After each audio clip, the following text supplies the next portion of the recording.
BTS phenomenon মানে একটা সাধারণ আন্ডারডগ গ্রুপ থেকে কিভাবে তারা গ্লোবাল সুপারস্টার হয়ে উঠল। সত্যি এক অবিশ্বাস্য জার্নি। আসুন আজ এই যাত্রার পেছনের গল্পটাই একটু ঘেটে দেখা যাক। ব্যাপারটা ভাবলে কিন্তু অবাক লাগে, তাই না? যে দক্ষিণ কোরিয়ার একটা ছোট্ট এজেন্সি থেকে আসা একটা বয় ব্যান্ড কীভাবে আজ বিশ্বের সবচেয়ে বড় মিউজিক্যাল অ্যাক্ট হয়ে গেল। এটাই তো মিলিয়ন ডলারের প্রশ্ন। তো চলুন দেখি এর পেছনে আসল কারণগুলো কি ছিল। শুরুতেই একটা সংখ্যা দিয়ে ব্যাপারটা বোঝা যাক। $5 বিলিয়ন। না না, এটা কোনো বিশাল কোম্পানির আয় নয়। এটা হলো বিটিএসের এক বছরে দক্ষিণ কোরিয়ার অর্থনীতিতে কন্ট্রিবিউশন। হ্যাঁ, ঠিকই শুনছেন। মানে এটা শুধু গানবাজনার ব্যাপার নয়, রীতিমতো একটা ইকোনমিক পাওয়ার হাউস। কিন্তু এই যে এত বড় একটা ব্যাপার, এই বিলিয়ন ডলারের গল্পটা, এর শুরুটা কিন্তু হয়েছিল খুব সহজ একটা জায়গা থেকে, একটা নাম থেকে। চলুন তো জেনে নেওয়া যাক তাদের এই নামের পেছনের আসল মানেটা কি। বুলেট প্রুফ বয় স্কাউটস। দেখুন, তাদের কোরিয়ান নামটা হল বাংতান সোনিয়নদান, যেটাকে ইংরেজিতে বললে দাঁড়ায় বুলেট প্রুফ বয় স্কাউটস। নামের আইডিয়াটা কিন্তু দারুণ। তারা বোঝাতে চেয়েছিল টিনেজারদের দিকে, মানে কিশোর কিশোরীদের দিকে যে স্টেরিওটাইপ, সমালোচনা আর প্রত্যাশাগুলো গুলির মতো ছুটে আসে, সেগুলোকে তারা ঠিকিয়ে দেবে। মানে একদম শুরু থেকেই তাদের মিশনটা কিন্তু খুব পরিষ্কার ছিল। তো এবার ফেরা যাক তাদের শুরুর দিনগুলোতে, মানে কিভাবে তারা আন্ডারডগ থেকে আইডল হয়ে উঠল।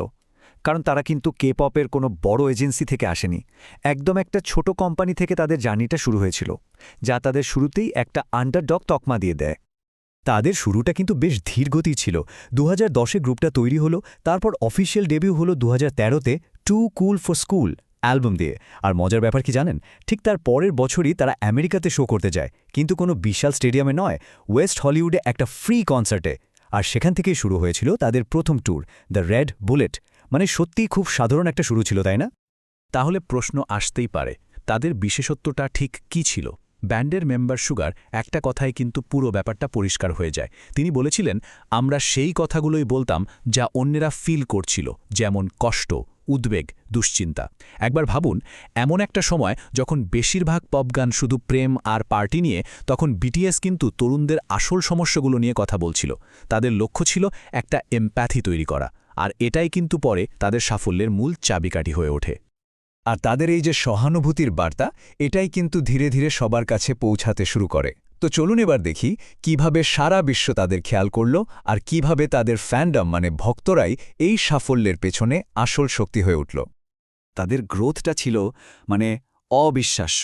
এই বিলবোর্ড 200 চার্টে দেখুন না, 2015 সালে তারা ছিল তালিকার প্রায় শেষে 171 নম্বরে। ভাবা যায়, সেখান থেকে মাত্র এক বছরের মধ্যে তারা লাফ দিয়ে চলে এলো 26 নম্বরে। আর তার ঠিক পরের বছর 2017-তে সোজা টপ 10-এ 7 নম্বরে। এই যে গ্রাফটা উপরের দিকে উঠছে, এটাই তো তাদের বাড়তে থাকা জনপ্রিয়তার জ্বলজ্বন্ত প্রমাণ। আর 2017 সালটা ছিল তাদের জন্য একটা বিশাল টার্নিং পয়েন্ট। সে বছর তারা বিলবোর্ড মিউজিক অ্যাওয়ার্ডসের টপ সোশ্যাল আর্টিস্ট অ্যাওয়ার্ডটা জিতে নেয়। এটা কিন্তু যে সে ব্যাপার ছিল না, কারণ কোনো কে পপ গ্রুপের জন্য এটাই ছিল প্রথম বিলবোর্ড অ্যাওয়ার্ড। কিন্তু প্রশ্ন হলো, তারা এটা জিতল কিভাবে? এই অ্যাওয়ার্ডটা তারা জিতেছিল শুধুমাত্র তাদের ভক্তদের অবিশ্বাস্য শক্তির জোরে। সংখ্যাটা দেখুন একবার, 300 মিলিয়নেরও বেশি। হ্যাঁ, এটাই ছিল তাদের ফ্যানবেস, যারা আর্মি নামে পরিচিত তাদের দেওয়া ভোটের সংখ্যা। মানে এটা শুধু একটা ফ্যানবেস নয়, এটা রীতিমতো একটা আন্দোলন। এরপর থেকে আর পেছনে ফিরে তাকাতে হয়নি। বিটিএস তখন আর শুধু একটা কে পপ গ্রুপ নয়, তারা তখন একটা গ্লোবাল ফেনোমেনন। এরপর শুধু রেকর্ড ভাঙা আর নতুন ইতিহাস করার পালা। তাদের লাভ ইয়োরসেলফ এরাকে তো এক কথায় ঐতিহাসিক বলতেই হবে। এই সময়টাতেই তারা যেন বিশ্ব জয় করে নেয়। তাদের অ্যালবাম চিয়ের বিলবোর্ড 200 চার্টের 1 নম্বরে পৌঁছায়, যা কোনো কে পপ অ্যালবামের জন্য প্রথম ছিল। আর ভাবুন তো, অবিশ্বাস্যভাবে সেই একই বছরে তাদের আরেকটা অ্যালবাম আনসারও 1 নম্বরে চলে আসে। তারাই প্রথম কোরিয়ান অ্যাক্ট যারা আমেরিকার একটা স্টেডিয়ামে পারফর্ম করে। এমনকি তাদের কোরিয়ান ভাষার অ্যালবামও আমেরিকাতে গোল্ড সার্টিফাইড হয়।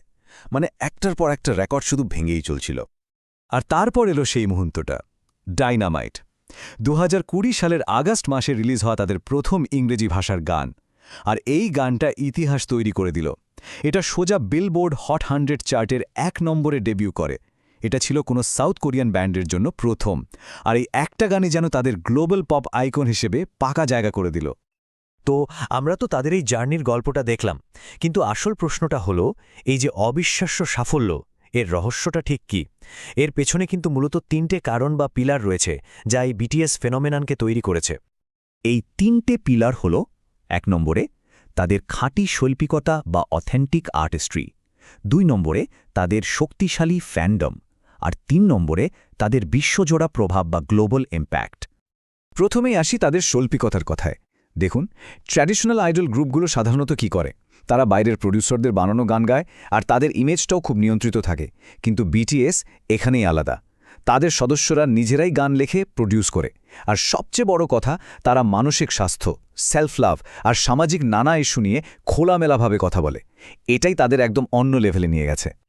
এরপর আসছে দ্বিতীয় এবং সম্ভবত সবচেয়ে গুরুত্বপূর্ণ পিলারটা, তাদের ফ্যান্ডম মানে আর্মি। এরা কিন্তু শুধু সাধারণ ফ্যান নয়, এর একটা বিশাল আর ভীষণ অর্গানাইজড অনলাইন কমিউনিটি। গানের লিরিক্স অনুবাদ করা, গ্লোবাল স্ট্রিমিং ক্যাম্পেইন চালানো, এমনকি সামাজিক কাজও তারা এগিয়ে আসে। মানে একজন আর্টিস্ট আর তার ফ্যানদের মধ্যে এমন একটা সম্পর্ক, এটা সত্যি খুব কম দেখা যায়। আর 3 নম্বর পিলারটা হলো তাদের প্রভাবটা শুধু গানের মধ্যেই সীমাবদ্ধ নেই। দেশের অর্থনীতিতে তো তারা বছরে প্রায় $5 বিলিয়ন যোগ করছেই। এর বাইরেও তারা জাতিসংঘের মঞ্চে ভাষণ দিচ্ছে, হোয়াইট হাউসে যাচ্ছে। এগুলো তো একরকম কালচারাল ডিপ্লোমেসি। আর তাদের কারণেই কিন্তু আজ সারা বিশ্বে কোরিয়ান কালচার, কোরিয়ান ভাষা শেখার আগ্রহ আর ট্যুরিজম সবকিছুই অনেক বেড়ে গেছে।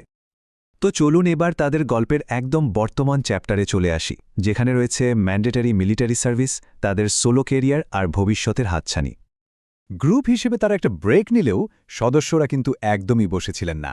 প্রত্যেকেই একক শিল্পী হিসেবে নিজেদের প্রমাণ করেছেন, অ্যালবাম রিলিজ করেছেন, ওয়ার্ল্ড ট্যুর করেছেন আর চার্ট টপিং হিটও দিয়েছেন।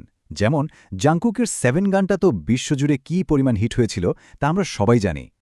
আর ফ্যানদের জন্য সবচেয়ে বড় আর খুশির খবরটা হলো 2025 সালের জুনের মধ্যেই কিন্তু 7 জন সদস্যেরই মিলিটারি সার্ভিস শেষ হয়ে যাওয়ার কথা। আর তার মানেই হলো একটা ফুল গ্রুপ রিইউনিয়নের দরজা খুলে যাচ্ছে। সুতরাং সবশেষে একটা প্রশ্ন থেকেই যায়, যেহেতু তাদের রিইউনিয়ন কনফার্মড আর 2026 সালের শুরুতে একটা নতুন অ্যালবামেরও প্ল্যান আছে, তাহলে বিটিএসের নেক্সট এরা তাদের এই গ্লোবাল লেগেসিকে কিভাবে আরও নতুন করে ডিফাইন করবে? এর উত্তরটা?